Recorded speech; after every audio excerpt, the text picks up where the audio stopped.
Chapter 6 Episode 12. The boy has talent. And that's about it, I concluded. That afternoon, I had introduced Nikki to one of each type of slime I had, profiling their strengths and uses, as well as giving a summary of some of their evolution processes. He was still staring at the showcase of slimes on the table before us in the now deserted dining hall. I thought I had done well in piquing his interest. "Do you have any questions or a particular slime you're interested in?"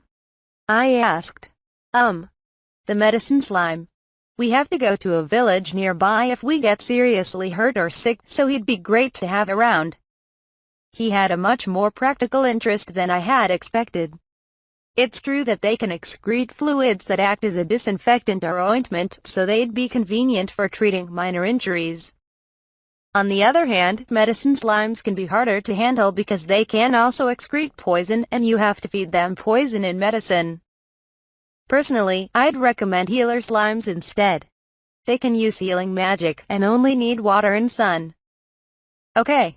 But slimes that use magic are rare and expensive, right? How do you have 5 different types of them?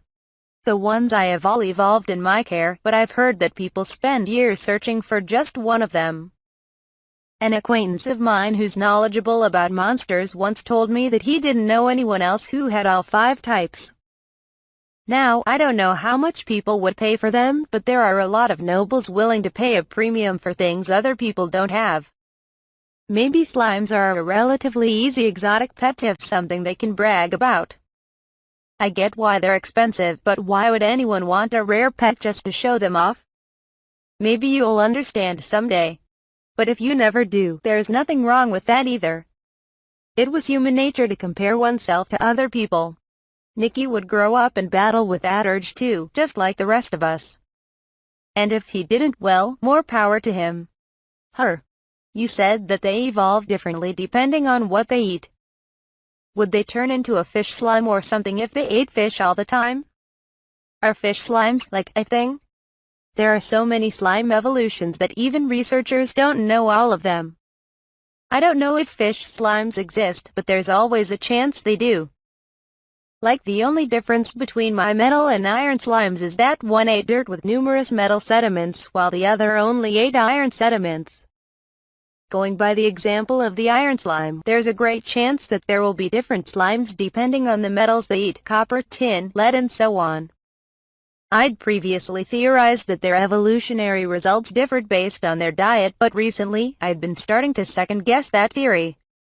So your theory was wrong? I wouldn't quite say that. Let me put it another way.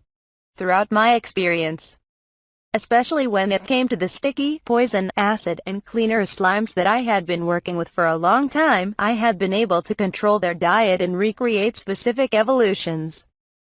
This made me believe that a slime's diet did, in fact, affect its evolution. But I'm missing something. I'm thinking that their diet is just one of the conditions that determines their evolution, and that there are more variables involved. Take the weed slime, for example. Some of them have started eating poisonous weeds and herbs. I would assume they would evolve into poison weed slimes or herb slimes, but wait, don't you feed slimes poisonous weeds to evolve them into poison slimes? Exactly. Previously, the slimes which ate poisonous weeds had always evolved into poison slimes. I'm still waiting for the new group of weed slimes to evolve, but if they don't evolve into poison slimes from eating the same feed, there have to be other factors involved. Of course, it's entirely possible that poison slimes can evolve into more specialized slimes, like metal slimes evolving into iron slimes. I feed bones to my acid slimes too, but none of them have evolved into bone slimes. I think they evolved with an advanced digestive system. You sound so excited about not knowing things. The fun part is figuring out things I don't know yet, observing, hypothesizing, experimenting. And if I realize that I was wrong, I accept that and start the process over again. That makes it all the more fun when I finally figure it out. Maybe that last bit went over Nikki's head. I was trying to break it down for him, but I got a little carried away. Let's see. Have you ever been excited to learn something new or to be able to do something you couldn't do before? It doesn't have to be slime related. Yeah, I think so. Like when I first climbed a tree or when I finished building my secret lair. And I'm having fun right now too. He was having fun right now. Maybe Nicky had a bright future ahead of him after all. Then, do you want to try looking after some slimes? You wouldn't mind, would you? Of course not. They mostly just need food and water, but it can take a lot of time to prepare those for all of the different species. Slimes waiting to evolve need special diets as well, so you'd be doing me a big favor. I have some stock with me, but I'd like to try out some things around here. Let's ask my mom. We'll at least have some garbage. With that, Nicky and I set off scavenging around the village.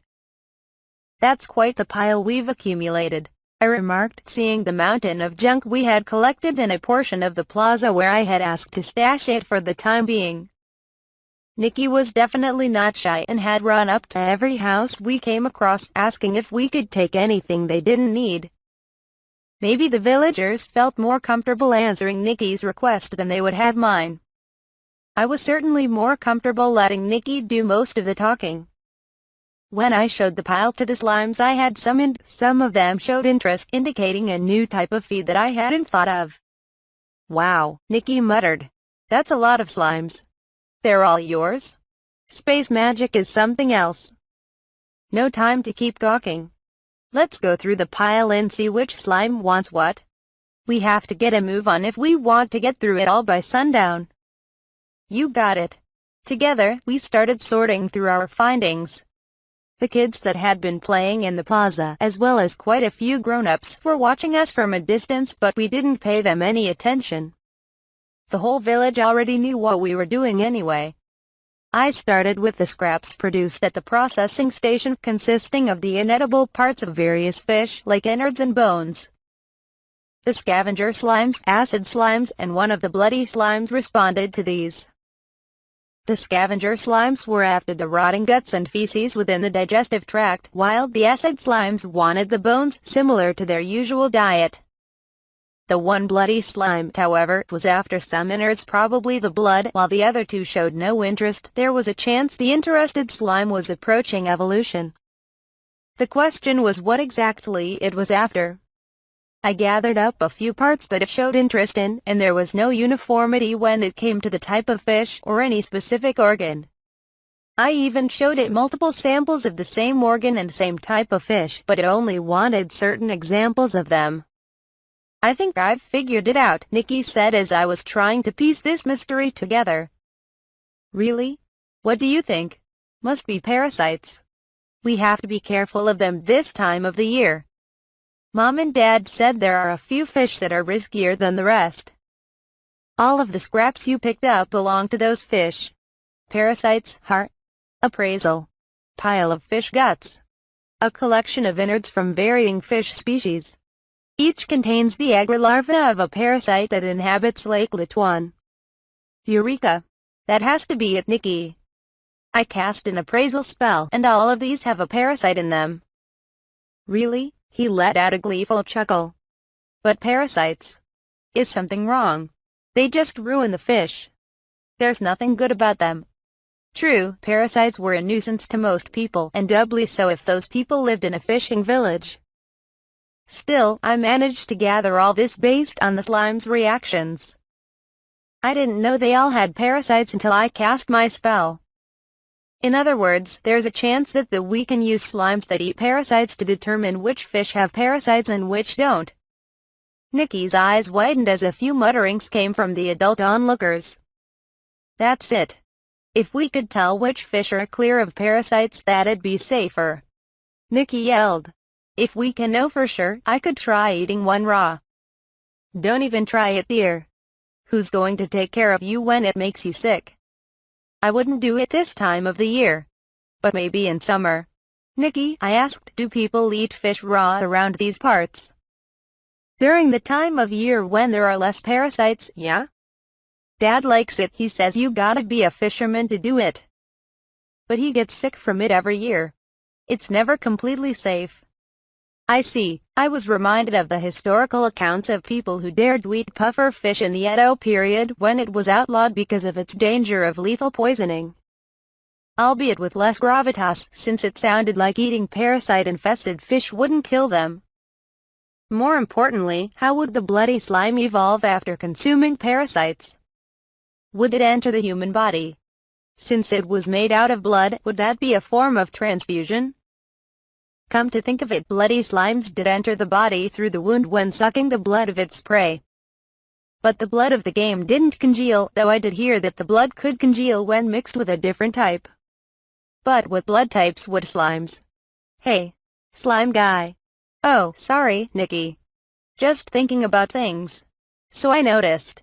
Anyway, we know that one likes parasites. Let's move on. Right. We had barely made a dent in the mountain of garbage before us, but it looked as precious to me as a dragon's hoard. It wouldn't be too long before I could confirm that it was just as valuable too.